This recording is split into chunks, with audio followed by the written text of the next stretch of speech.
Jews have felt gaslit for 2 straight years, as if we're screaming at the world and no one seems to be seeing us or hearing us. And it's been really hard. I've been very lucky to go from community to community, so I don't feel that sense of aloneness. And I know amazing allies like you and so many others. So many Jews don't. And so it is so important to be able to tell Jews they're not alone, that you see their plight and that you stand with them in that fight against anti-Semitism.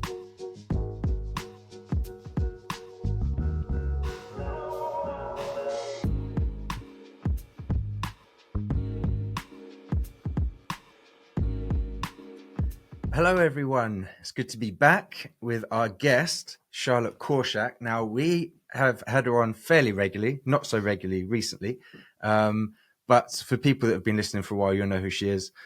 She has been huge on university and college campuses pre-October 7th, especially trying to help combat anti-Semitism globally. I call her a pocket rocket. If you know her, then you know why. But Charlotte, for people that don't know who you are, could you just say a bit about where you're from and what you do? Because your role has now changed since you were last on here. Yeah. So originally from Los Angeles, moved to Israel when I was 9 years old, moved back to the States when I was 15, and then moved back to Israel when I was 25 and spent the last 12 years there until more recently relocating back to the United States. And I say all that because it's just important to know that I'm an American, but I'm also very much an Israeli, and I come at it from really both of those perspectives. And I'm a historian and I'm an educator more than anything else. I have been educating in the space of Israel and anti-Semitism and the Middle East for the last 15 years. Most of those were on behalf of the organization Stand With Us, which I completed my role in at the beginning of this year. I was previously the international senior educator for Stand With Us.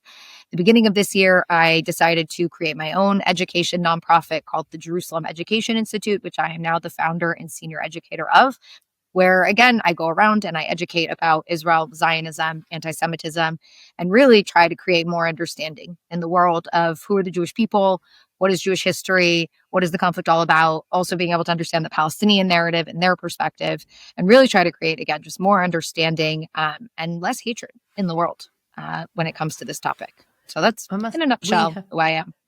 We have deeply, deeply, deeply appreciated, Charlotte. I mean, you've spoken to just about all our groups, I think, that have come in, and you're a star. Everybody says, are we going to see Charlotte again? Are we going to have Charlotte? But I was just being asked her about her like an hour ago. Were you? Well, best of all, she's a friend, so that's what really matters. And definitely. Almost family, I would say. Yeah. No, family. Yes. Yeah, family. What is this almost that you're talking about? Fair. Well, I didn't want people to think that we actually had blood relation, but no, definitely reached to the level of family. And I will put all of her relevant links in the description box. Do you want to say what your social media? Sure. It's at Jerusalem EDU, and the website is JerusalemEDU.org. And that's how you can find us and be in touch with us. I'm Charlotte Korchak, and that's my username on all platforms as well. Okay. But that's how you can reach us and find us and support us if you would like. All available on those. So again, JerusalemEDU.org. That's the avenue to get there. Okay. And I'll put those in the description box. Please go check those out. Follow her. She's great for lots of information and helping to equip people for what's going on. So 2 years. What are your emotions? What are you feeling at the minute? I guess we'll just go with the live hostages are now back on Israeli soil. I have never felt more relieved in my entire life. I really honestly had no idea how heavy it all was wearing on me. And even starting on Sunday, I started to feel the weight coming off my shoulders. From the moment this happened on October 7th, when people were asking me about the hostages, I didn't have hope then. Like, I really didn't. I thought there's just no way. The idea that we're going to be able to get them all back, I just don't know how that's possible. And as time went on, I started to gain a lot more hope as I started to see live hostages come home. But even towards the end, I always thought they would hold on to one. Like it's Hamas's, it was their leverage, and that the tragedy of this horrific terrorist organization is they saw human beings as leverage. And so it's just utter relief like, I'm so joyful. We just ended like the most joyous holiday that we have in Jewish tradition. And to be able to go into that holiday thinking we might have a deal, and to come out of that holiday with all of our people, our live hostages home, to almost take back the holiday of Simchat Torah, the holiday where this horrific attack happened 2 years ago, the day that it happened. It's the most joyous day of our calendar as Jewish people. And the idea that they were released on Erev Simchat Torah, which is the day, like, our holidays start at night, and they were released that morning, being able to go into that holiday with their families, and for Israelis to feel joy in that holiday, which for the last 2 years has been obviously very tempered. So I'm just elated. I'm relieved. There's still work to do.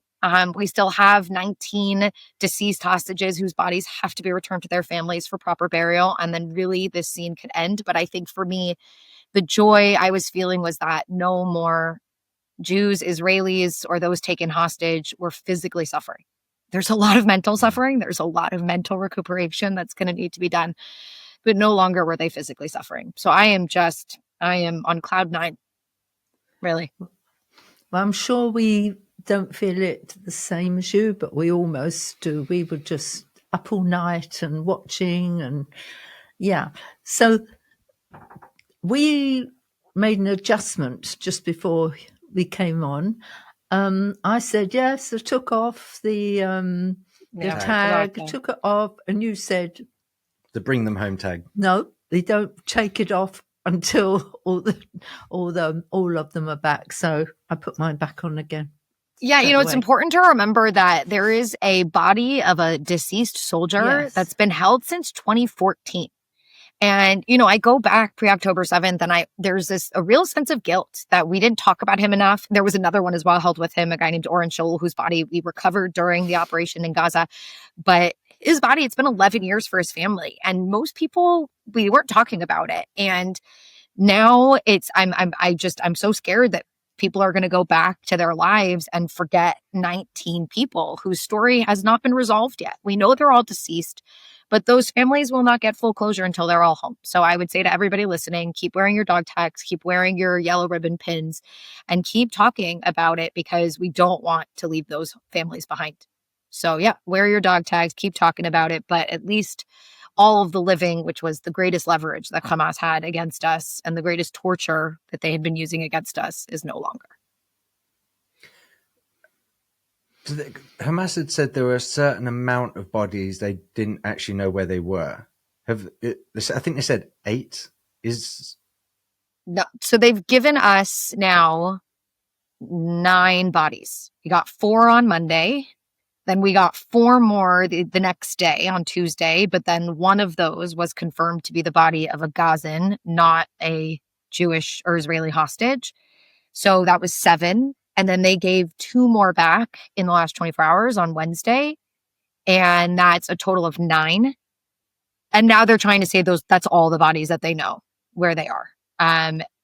There is serious doubt that is true.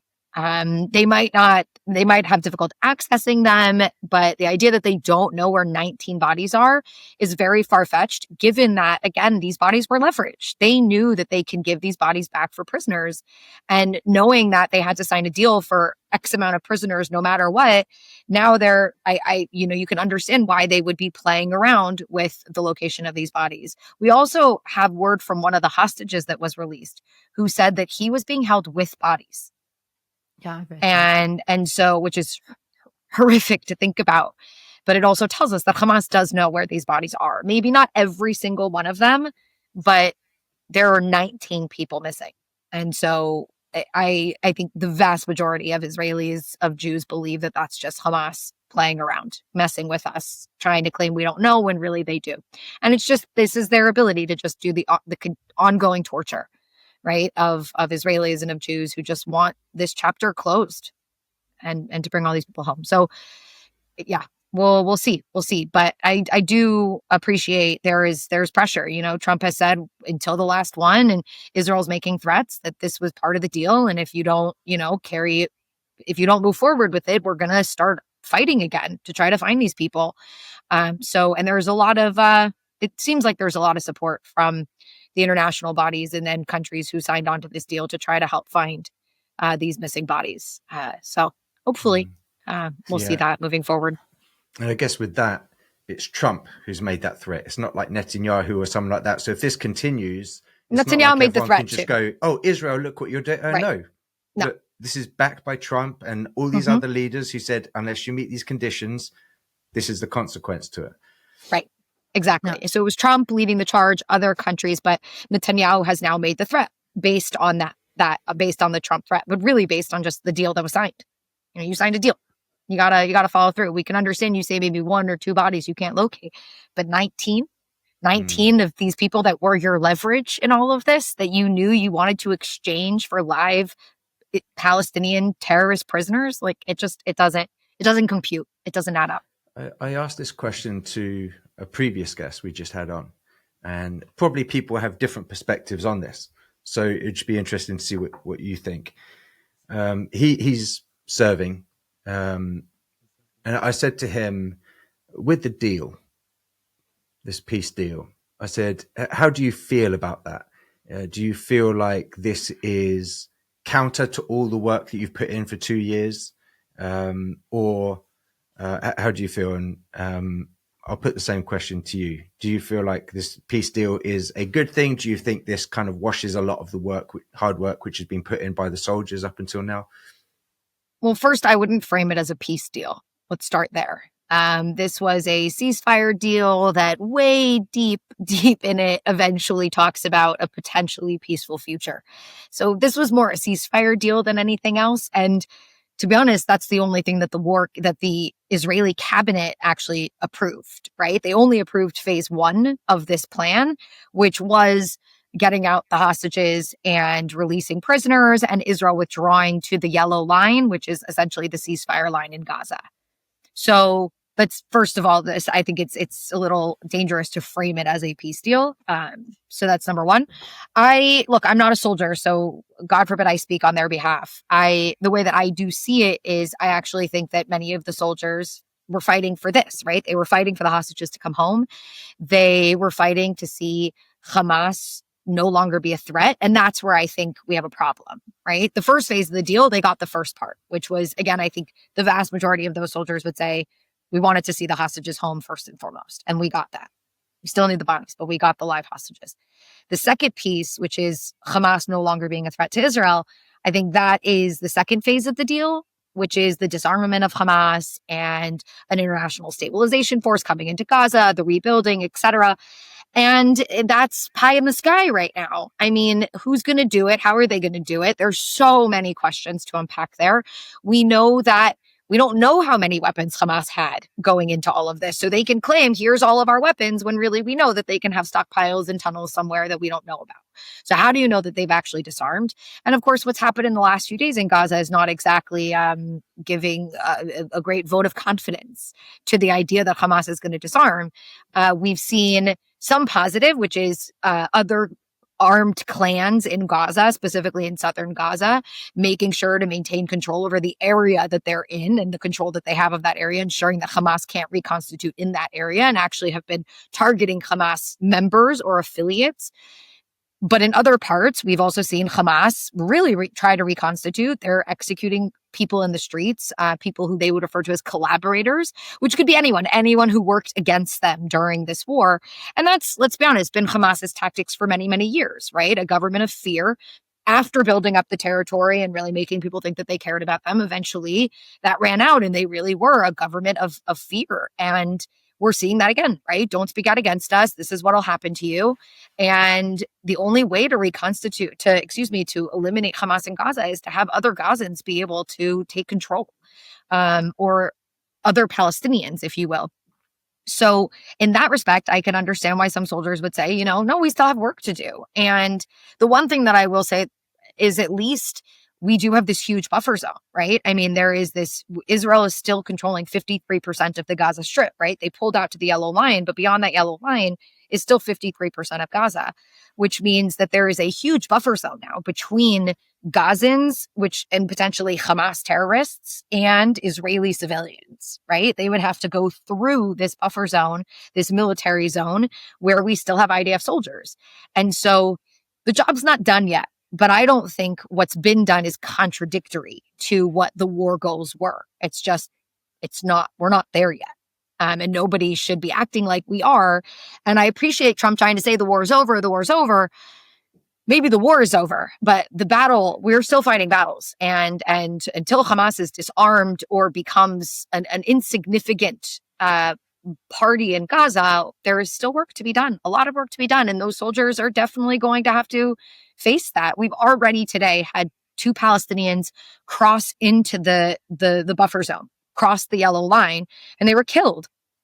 So there is still fighting in Gaza. And I imagine that will continue. That Hamas will continue to target that zone. So there's a lot of work to still be done. It didn't negate it, but we're not there yet. Of course, as well, it's not just what was done in Gaza, but it's in the surrounding nations. Right. And if they hadn't taken out leaders, would the other nations have lined up so behind Trump if they had been just as they were before? I wonder. I think that much of the Western world, they want to see a solution. Do you know what I mean? Like, everyone just wants to see a solution. They want to see a resolution. They don't want to see war anymore. They don't want to see violence anymore. They don't want to see people suffering anymore. Right. And I think there is this sentiment in the Western world of like, let's do everything legally and let's, abide by international law. And so you shouldn't necessarily target terrorist leaders in, other countries. They should be brought up, to an international court. And that's all beautiful and ideal. The reality is Israel was dealing with a Iran-led ring of fire that couldn't be dealt with in those ways. And by the way, the Western world also knows this. When the Americans went and killed Osama bin Laden in an extrajudicial way, no one was condemning the United States. In fact, you can look at leader after leader around the world who praised that attack, even though it was extrajudicial. And it was done in a territory where the Americans didn't technically have permission to be in Pakistan. And they dumped so his Israel body had to do into what they the had ocean, to. right? They dumped his body. They dumped his body into the ocean. They couldn't exactly. use it to memorialize this guy. Memorialize him, that there wouldn't be a burial of him or anything else. Yes. Look, Israel, October 7th, sent a message that this is what we're going to do to you. And Israel had tried to build up deterrent for many years. We didn't target these people. And the gloves came off on October 7th. If we had let Hezbollah sit there, Hezbollah was planning a similar type attack, right? The Iranians were trying to get nuclear weapons to threaten Israel in a much more existential way. They were arming the Houthis to be able to be involved and, cut off access to the Red Sea. There were so many factors. And so, yes, look, Israel did what they had to do, and it has made it easier. It's made it easier for Hamas to come to the table. Because of everything that they've done, from the killing of Ismail Haniyeh in Tehran to the killing of all of the core leadership inside of the Gaza Strip during this war. And of course, at that point, you had Hamas wanting to stay alive. You had the people supporting them wanting to see some influence that they still had in the Gaza Strip. And that's Qatar and that's Turkey, who jumped into the negotiations to get Hamas to agree to what they agreed to. And yeah, of course, a plan like that laid out by Trump, let's not act like this was a genius plan. If you looked at any of the peace negotiators over the last 30 years, this would be the most obvious plan to lay out. It's just a matter of getting people to agree to it, right? So you had people like Tony Blair and Jared Kushner who have been intimately involved. And this plan eventually talks about an eventual pathway to a Palestinian state. It talks about disarming terrorists. It talks about a reformed Palestinian Authority that could take over and lead the Palestinian people to a better future. What Western leader wouldn't be behind that? Right? Hell, the UK is even trying to claim credit, right? Oh, we had a major role that we played. And then, of course, all of the other negotiators are like, what are you even talking about? You weren't even here. So they're trying to claim credit. Good for nothing right now. So, and again, what they thought was the good idea was prematurely recognizing a Palestinian state, which of course they can stand all day long and say, no, that wasn't rewarding terror. It wasn't rewarding October 7th. It was just our way of trying to put in place what we hope to be the future.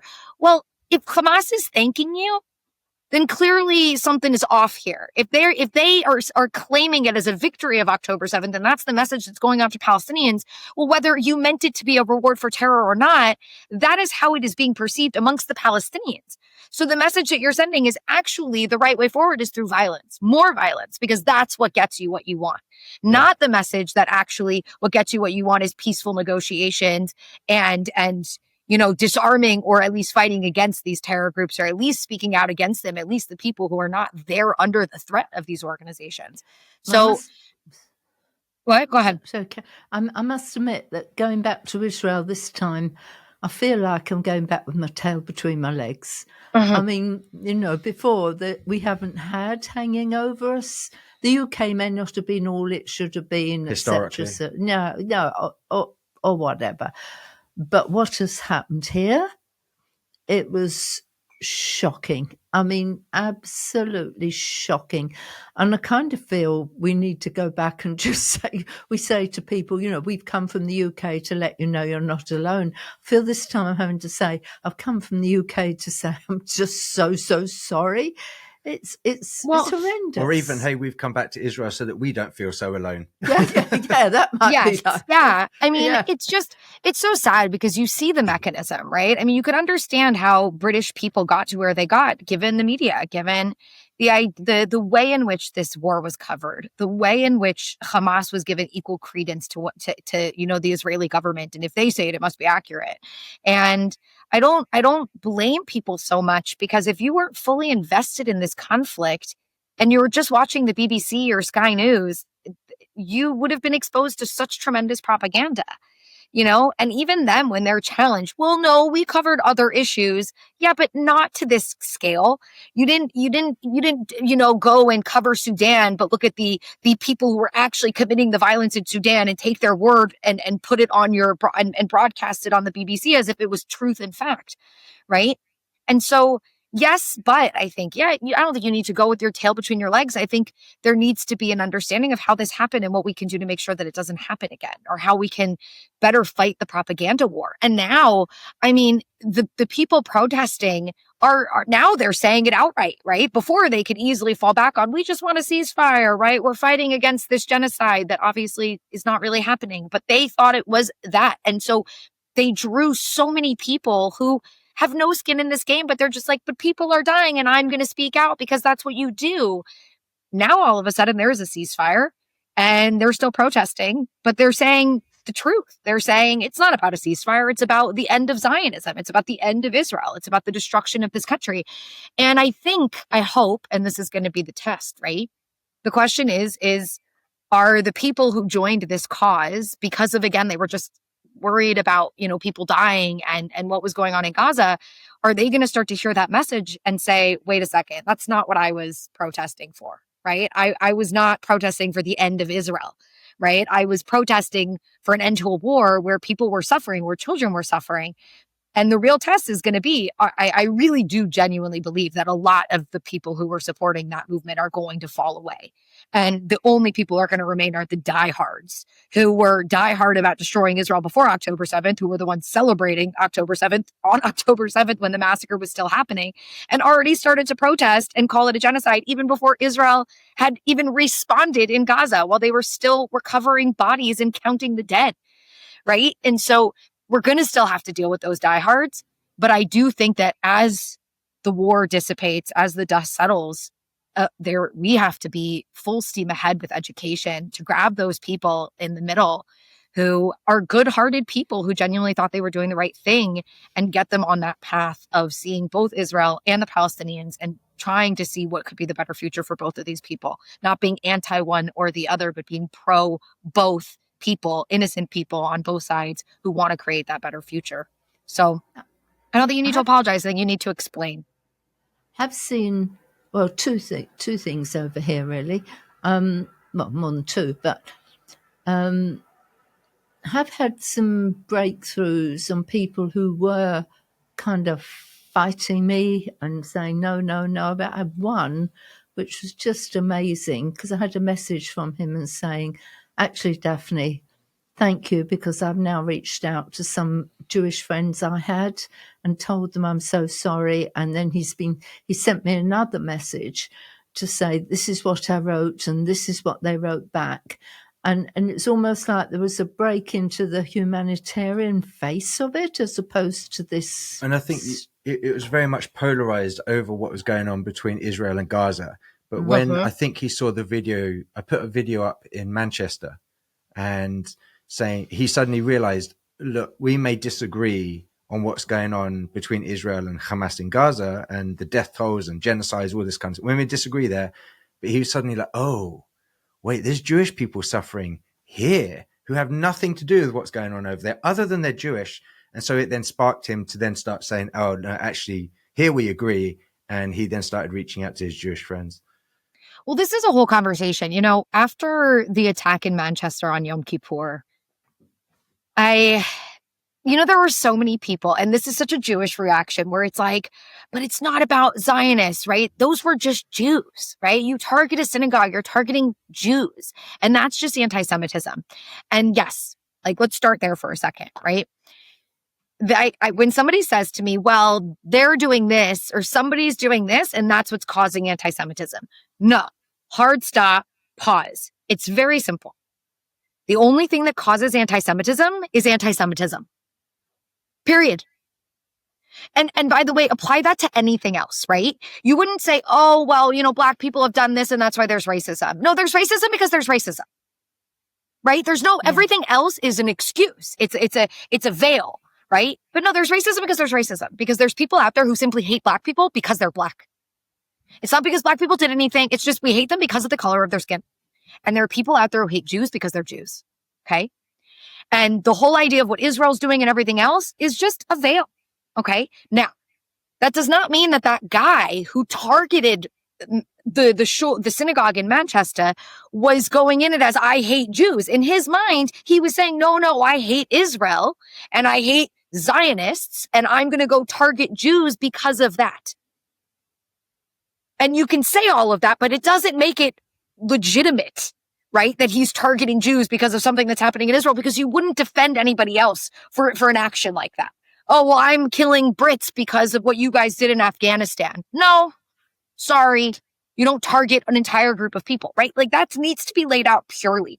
But at the same time, there was a part of me that was so frustrated because the idea is like, well, if they were Zionists, then it would be legitimate, which is also not like, no, like, so I tend to look at people and say, the vast majority, that synagogue that was targeted in Manchester was for sure a Zionist synagogue.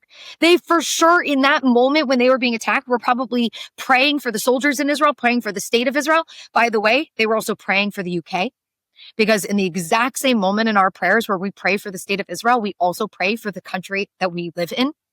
And they pray for the king. And by the way, all of the Jewish, up until now, it always said pray for the queen, and all of them have now had to change it to pray for the king. But they do it every single week. All right. And they probably also said a prayer for our hostages. But even so, the idea of, if they're Zionists, then it was okay that they were shot and killed. No, that's not okay either. Right. So there's a whole problem with this attempt to justify attacks against Jews or Zionists anywhere in the world. There's no justification for this at all, ever. Because Israel wasn't committing a genocide. Israel was fighting a legitimate war against a terrorist organization. And even if you disagree with the actions, the solution is not to kill people. And then go back to anti-Semitism, the idea of, well, Israel's doing something, so I'm going to target Jews, right? No, it's all just an excuse. And it's exactly what the anti-Semites out there, the actual anti-Semites who hate Jews, right? They know how to use every single thing to promote anti-Semitism without saying the words, yeah, we're just doing this because we hate Jews. Because that's not going to track with most people. So they need to come up with an excuse. But the people promulgating it ultimately are the true anti-Semites who, for them, it doesn't matter about Israel or anything else. They hate Jews. That was Hitler. He made up every excuse in the book, but he hated Jews. The Nazis hated Jews. You could use, again, any excuse you want to try to get people on board. But that's what people have to realize. And so I hope that started to open up people's eyes, but really it needs to be a broader conversation about, you don't kill people because you disagree with them. Because killing a Jew in Manchester is not going to stop the genocide that you think is happening in Gaza. That goes a bit further too, Charlie Kirk. I was just about to mention Charlie. Of course. Right? Of course. I mean, because that's been we've watched political assassinations, right, in America over the last few years, but for the last 10 years. And it goes back, and it's not Democrat or Republican. And that was also so angry after it because we needed real leadership to say, you don't kill somebody who disagrees with you. It doesn't matter what side it's coming from. And of course, the messages that we heard after Charlie was, oh, the far left spreading, the far right's doing the same thing. Okay, there were Democratic politicians gunned down in Minnesota just a few months ago. Okay, and we're lucky that we caught the guy because he had a hit list of many, many Democrats that he was targeting. And it's happened on both sides. But the reality is Charlie, more than anybody, Charlie wasn't a violent person. You could disagree with him. You could argue that sometimes he was condescending. Sometimes he made people feel really stupid. Sometimes those people were not intelligent. And when you're not intelligent, it's not hard to make you feel not intelligent. But nothing that he did ever would get to a place where he would deserve getting a bullet in the neck and being murdered in front of his family. And I disagreed with Charlie. I would say maybe 60% of the time I disagreed with Charlie, maybe a little bit more, maybe 70% of the time. All right. I cried. I mourned for Charlie because it's not about whether you agree with somebody or not. It's the reality that people should never be killed and should never die for a political belief. Unless your political belief is you being violent towards me and spreading that violence towards me, and the only way that I can stop it is using self-defense. That's the only time that violence will ever be justified is in self-defense. And the tragedy of what's happened in the progressive space in America, and I would say it's also very much now come over to the UK, is this idea that words are violence, and therefore I'm allowed to use real violence, actual violence against words. Yeah. Because Charlie, you could say, oh, well, his words were violent. They discriminated or they harmed people. They harmed people emotionally, not physically. No one was going out attacking trans people because of what Charlie was saying, right? And even if they were, you cannot equate the two. So it's a real deep ideological problem of this idea that words can be violence and therefore I can use real violence. And funny enough, when I use real violence, I'm not even going to call it violence. I'm going to say that it's justified, and then I'm going to make TikTok videos of me dancing and celebrating the murder of a man who had a wife and 2 children who was not evil, no matter how much you might have disagreed with him. The man was not evil, and he was not spreading incitement that would lead people to harm others. So we have a real problem. And people need to stop thinking that violence is the way to silence people that you disagree with or trying to achieve a political goal. Yeah. It's we live in a troubling time on a number of fronts.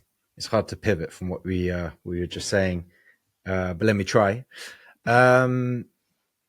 So talking about the propaganda war, when we look at this 20-point plan, I've read through them. I get stuck at point 1. So point 1 says Gaza will be a de-radicalized terror-free zone that does not pose a threat to its neighbors. Now, that could take 20, 30 years to get just point 1 even close to being a reality. Maybe you could just talk a bit about just point 1. Well, I mean, that's why I when we call it a peace plan, I mean, yeah, you could call it that. Like if every point came to fruition, it would be a peace plan. But it's a plan, I guess.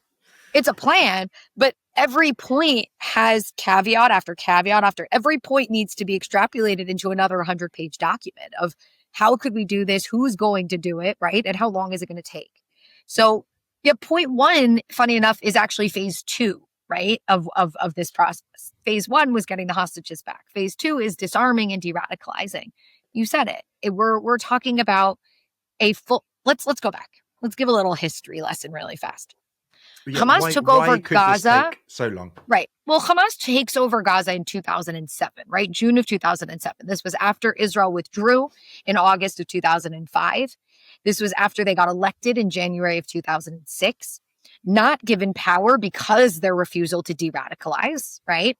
They go on to continue to commit attacks against Israel, including the kidnapping of Gilad Shalit, right? The Israeli soldier, which I think really sets the stage for October 7th, right? Because Yahya Sinwar will be released in that hostage exchange deal, with Gilad Shalit being released for 1,000 Palestinian terrorist prisoners, including Yahya Sinwar, who will go on to plan October 7th. And when they don't get power, by June of 2007, Hamas realizes we have to take it by force, and they kill other Palestinians, right, who were ruling Gaza to take power in Gaza.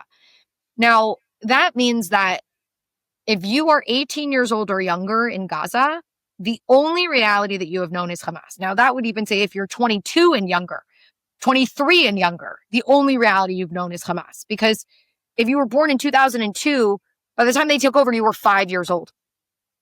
And they already had influence prior to that as well, right? The curriculum was already not great before Hamas. So you have an entire generation of basically anyone under 25 who has been fully brainwashed by Hamas, right? The rare occasion that maybe they had family who pushed against the curriculum and the propaganda, and that exists. There's pockets of that exists, but the vast majority, deeply radicalized. Well, first you have to get Hamas gone before you can even begin a rehabilitation and then a re-education. Now, I say rehabilitation first because you've had 2 years of violence. You've had 2 years of war.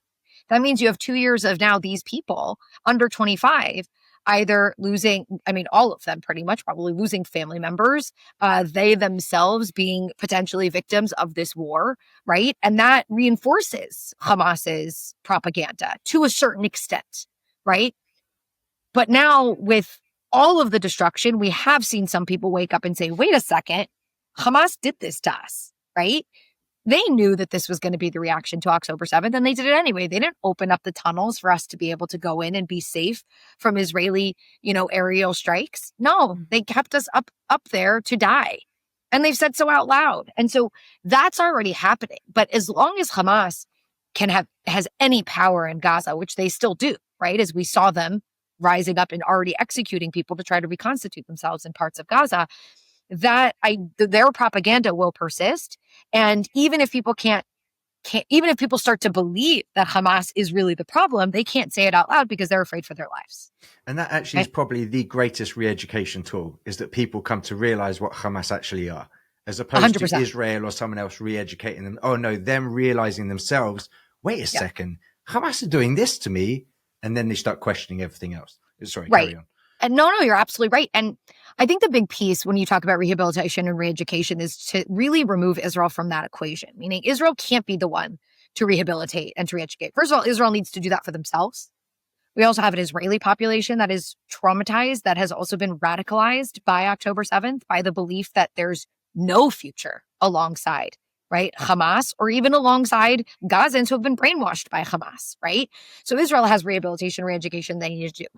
I do see hope in all of this in the sense that Israel has Arab leaders, Arab countries that don't want to see Hamas reconstituted. They have themselves de-radicalized in their countries. Saudi Arabia being one of the greatest examples, right? You could talk about the UAE, and the UAE, though, didn't need massive de-radicalization because their population was never deeply radicalized, especially not against Israel and not against Jews. But Saudi Arabia was. And after September 11th, they did a re-evaluation, really not actually after September 11th. September 11th was a moment of, wait a second, we produced 18 of those 19 terrorists. Wait a second. But then 2 years later, I think it was 2 years later, don't quote me on that, there were 2 suicide bombings in Riyadh in Saudi Arabia against Saudis. And that's when the Saudis were like, wait a second, right? There's now blowback on us. We have to do something about this. And there was this slow process to de-radicalize the education. Let me just a question about that, because I don't know so much about the Saudi Arabia situation. So when you say it's radicalized in Gaza, that like the whole education system raises them to learn how to stab Jewish people and things like that. So how did that look in Saudi Arabia? Could you do a bit of comparing? Yes. So in Gaza, it was, in Gaza, and by the way, still in the West Bank, it was an education of the Islamic education would include, Jews are the descendants of apes and pigs. There was really an anti-Semitic sentiment there as well. And then it was just the overarching education of Israel's our oppressor, the Zionists are our oppressor, we fight against our oppressor, right? We have every right to resist, right? Because of what they've done to us. And there's been this whole education of it is okay to go and stab and kill, and here's how you do it, because we are fighting for something legitimate, which is justice, right? For what was done to us. There was a complete kind of retelling of the story of how this conflict unfolded over the last 100 years. Saudi Arabia, it was more anti-Semitic. It was more entertaining the ideas of the Salafis, the Wahhabists, which was kind of the ideology of Osama bin Laden that eventually helped create Al-Qaeda. And that it wasn't so hardcore in Saudi Arabia, but it was allowed in the religious institutions. That kind of rhetoric against the infidel, which includes the Jews, and we need to fight physically and with violence to push Islam to the world, etc. Right? And then, of course, we know there are schools of thought within Islam that are not violent. Right? It's we want everyone to be Muslim because we're a universal religion, and that's the idea. But you do it through positive conversion, right? You show people the beauty of Islam and you get them to convert in a positive way. And so what the Saudis really did was they kind of kicked out the Wahhabists. They removed that element from the education. So not the Islamic element, but the radical Islamic element from the education.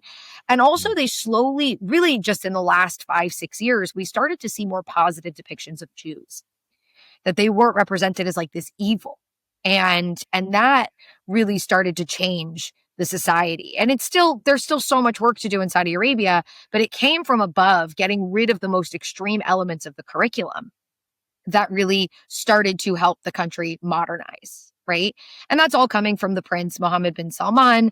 And so we have an example, right, of a de-radicalized education, of how you can change the way that you present these things to the youth and minimize radicalization and extremism within your country. So in Gaza, it's a whole retelling of the story that's going to need to happen of the where do the Jews come into this story? The Jews have a connection to this land. We also have a connection to this land, right? And by the way, Israel also has to do the same kind of education and how they teach about Palestinians, but in a very different way. I was never raised to know a fairly good educator. Yeah, I try. But and I do, by the way, I mean, with Israelis, I really try to make sure that they are familiar with the Palestinian story and the Palestinian narrative and, the Palestinian connection to that land, right? And it's so important for us to do that. Again, I don't have to teach an Israeli kid to not kill a Palestinian because they're not taught to do that in school, right? Now that sentiment might come from just society, given, again, the trauma that Israel's going through, but that will dissipate with time and with healing. But for the Gazans, I mean, we have, again, the Saudis who are so willing to help right now. They haven't condemned Israel the way that the Western world has. They didn't jump on the bandwagon and recognize a Palestinian state. They are in a position where they're saying, we want to aid in creating this better future because it's better for us, right? A better Middle East is better for all of us, right? A less radical Middle East is better for all of us. And we've seen that shift in the Middle East in the last 15 years. And Israel really needs to try to heed that and work with the partners who are willing to work with us to try to make that change. But like you said, point one, the de-radicalization of Gaza, that's a generational change. One generation. Because again, everyone under 25, this is the only reality they know. And so it's a beautiful, I said, this plan isn't genius. If you read it, it's almost obvious. Every point is like, yeah, duh, that's what needs to happen. Now the question is, how are you going to make that happen? And I think that now we have more partners and more of an environment that's conducive to beginning that process than we've had in a very long time. Isn't it funny that we live in a world right now where you've probably got more supportive nations in the Middle East than you do around the world? But anyway, that's just a weird world that we live in right now. Well, if you think about immigration to Europe and other places, it actually makes a lot of sense. Yeah. Makes a lot of sense that many people left those countries and they were exposed to that education. They went to Europe. They never shed those ideas. But meanwhile, the people in their countries back home were starting a process of de-radicalization, modernization. And but so you're racist in our country if you think that there are foreign ideas that may need changing slightly. So yeah, and then you have to look at the number of sexual assaults that has grown across Europe. I think in the last I saw something. Yeah, There's did like you see that? 100,000 in England, and then number 2 is like 80, and then it just like drops dramatically. It's remarkable if you look at countries that took in immigrants in the last 20 years, specifically from the Middle East, and countries that didn't. So Poland is like one of the only countries where it dropped in the last 20 years. And Germany, the UK, Sweden, all of the numbers have skyrocketed. And again, this right now, all of anyone listening who's like at all of that, of like the far left, they would be like, this is racist, I'm turning this off. Right. And it's sad because it's hard to talk about cultural things like this without it being dubbed racist. And I think again, there are very few moral what are they called? Moral absolutes in the world. But I think we can all agree that rape is bad. And that there's no environment where we would say, well, it's just their culture. No. And that's okay. Because if it is, it shouldn't be part of your culture. It's not racist for me to say that. And I don't think that that's broad Islamic culture. I think there was back in Europe that used to happen all the time to women as well from white people who were Christian, right? It's a change that happens as societies progress, right? And become more modern, right?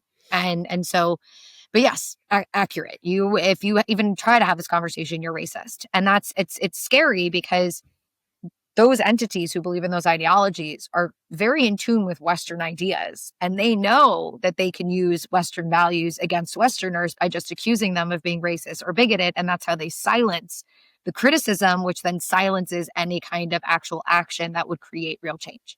And that's what we're seeing. So if we take this full circle back to your role and what you're wanting to achieve and what you're doing, has October the 7th changed anything about that? Have you taken stock and thought, maybe I need this, maybe I need that? Or what are your thoughts for you going forward? October 7th actually didn't change anything that I do, funny enough. I do the same education for the same purpose. What October 7th did was it put it more at the forefront. It pushed us back by years because of the propaganda. And the real willing complicity, I would say, of foreign media to believe the lies, to believe the worst of Israel, to believe the worst of the Jews, whatever it is. So it pushed us back. And now there's going to be a lot more catch up in the sense that, I love dealing with the uninformed because the uninformed, it's a blank slate and you can just inform them accurately, right? The hardest people to deal with are the misinformed, right? One of my favorite quotes, and I think it was Mark Twain who said it, but he said, it's easier to fool somebody than to convince somebody that they've been fooled.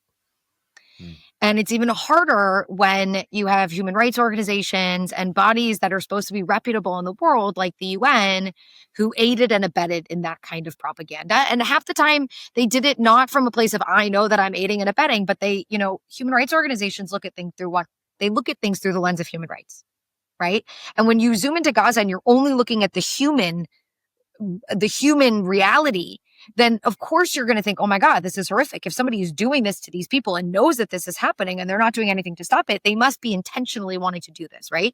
When you open up those blinders ever so slightly and you add in the military element of it, right?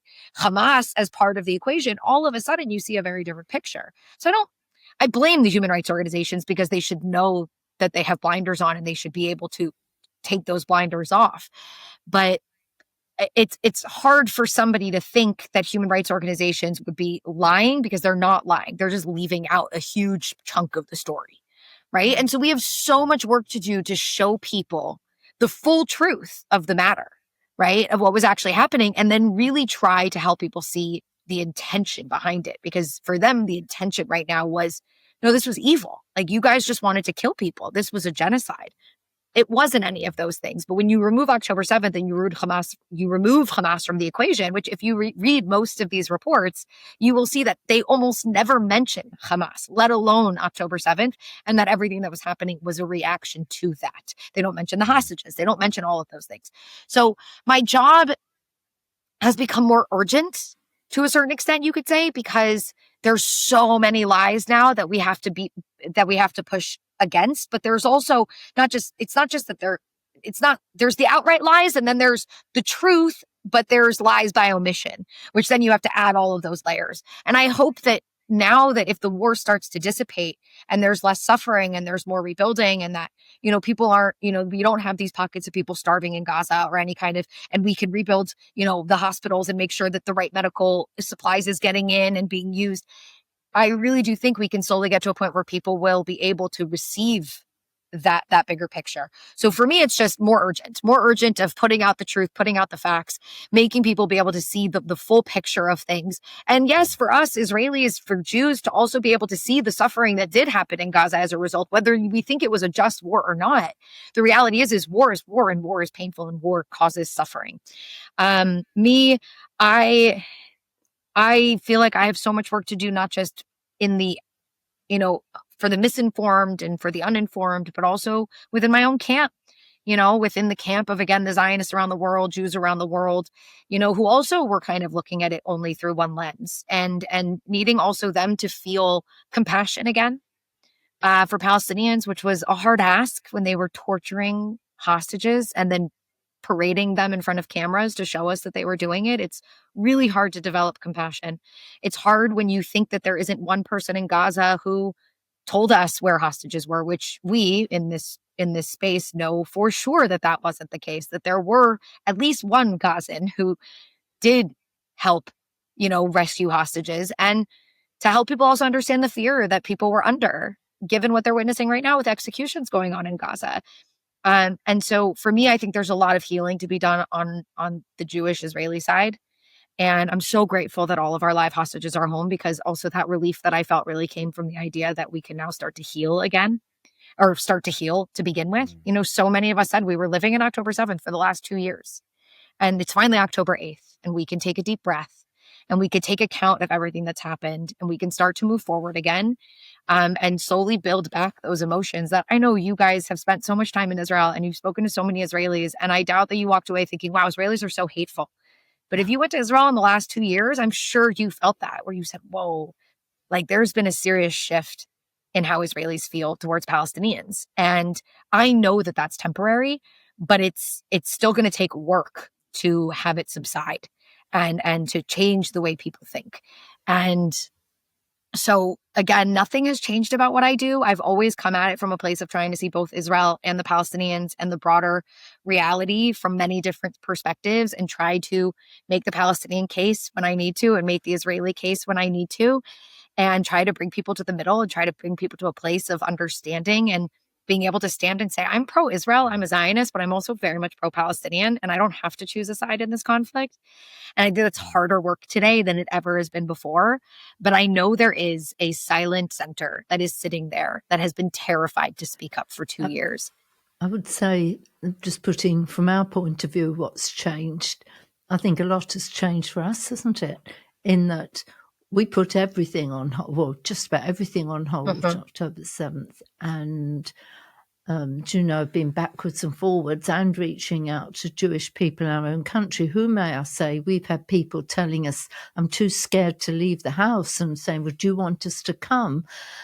So I would hope that for most people listening, especially if you haven't been in the strong anti-camp, but that the change needs to happen in all of us, even on a grassroots level, to find each other and to sit and have a coffee and just be people together.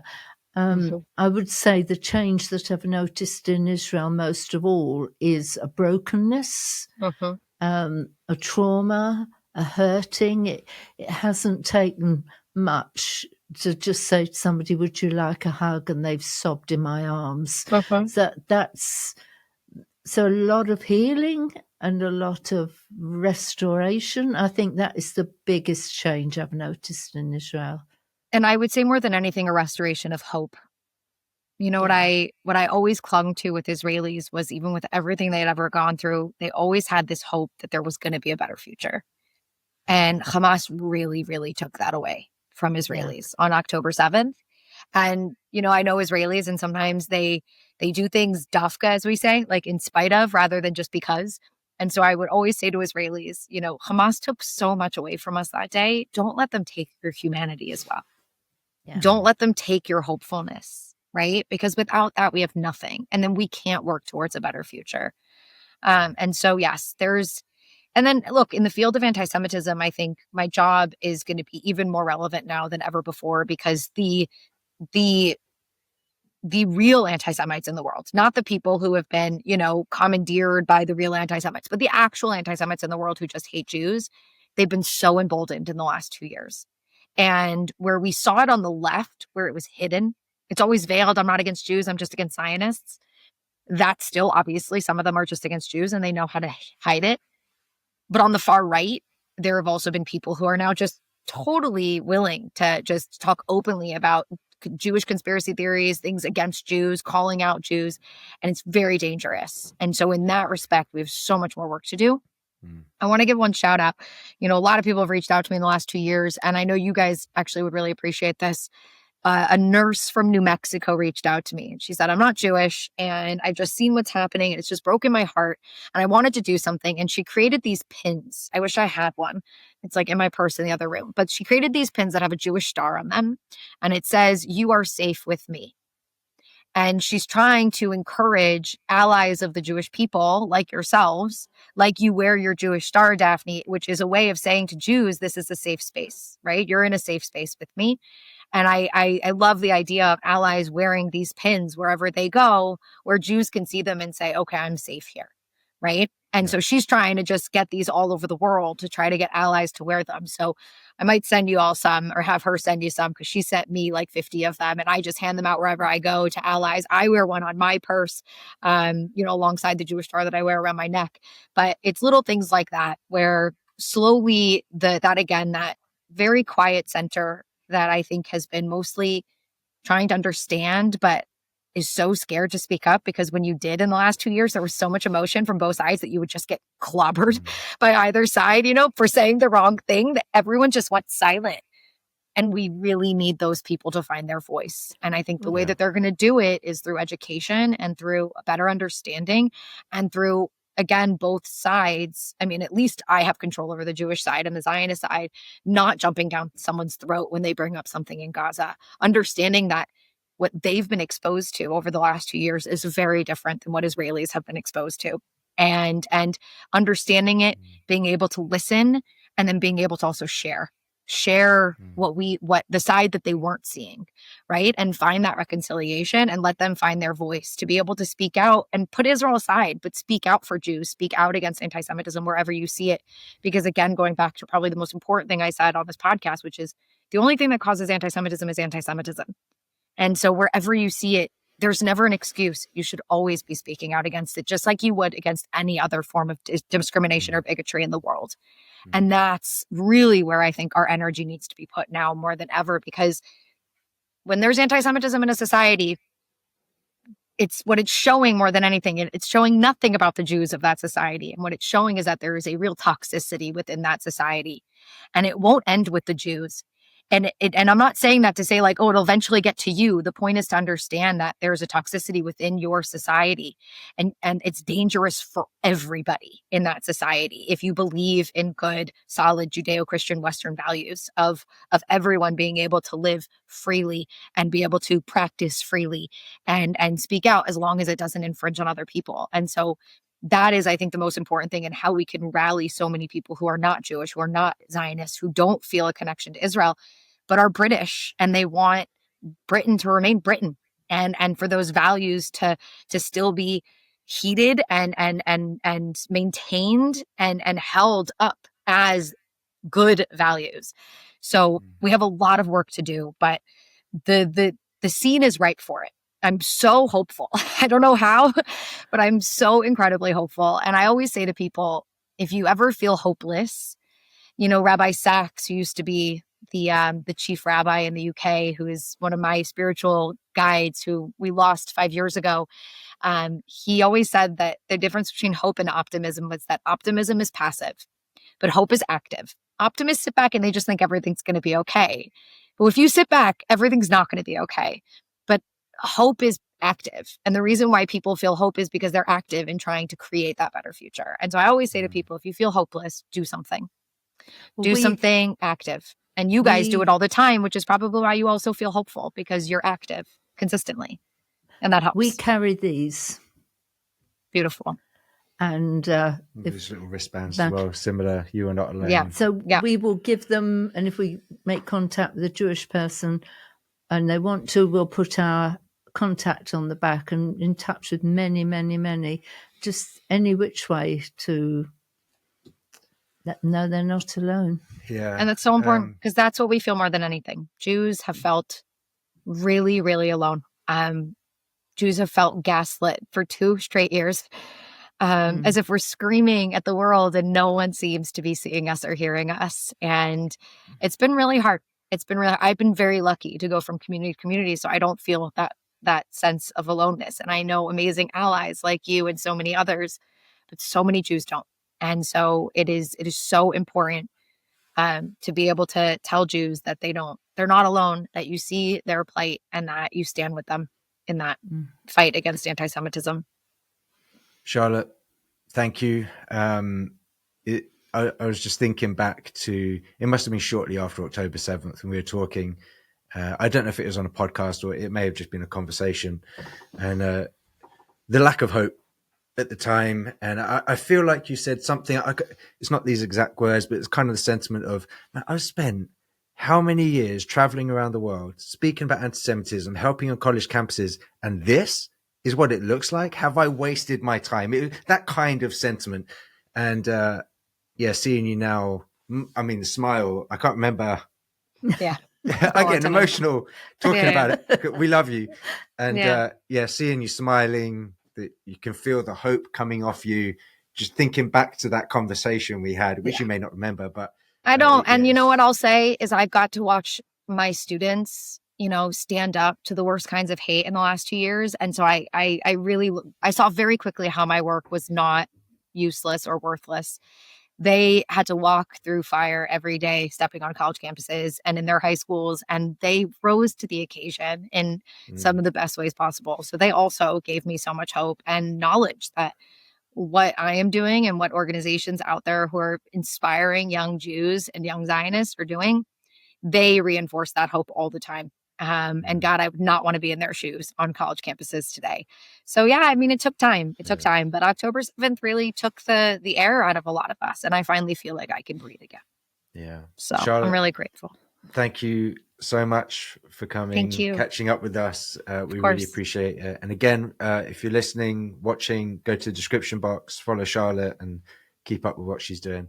And follow Jerusalem EDU. Very important. We're going to put out a lot more information from my organization as we get more support and more funding to be able to do that. So follow that as well. And hopefully we'll be able to make real change together. And thank you all for the incredible work that you've been doing in the last 2 years and well before the last 2 years. It's really, I think about it all the time, and I'm just incredibly grateful. I don't take it for granted. We're here for you. Man, I'm here for you. Yeah, that's what it's about. Until next time. Thank you. Until next time.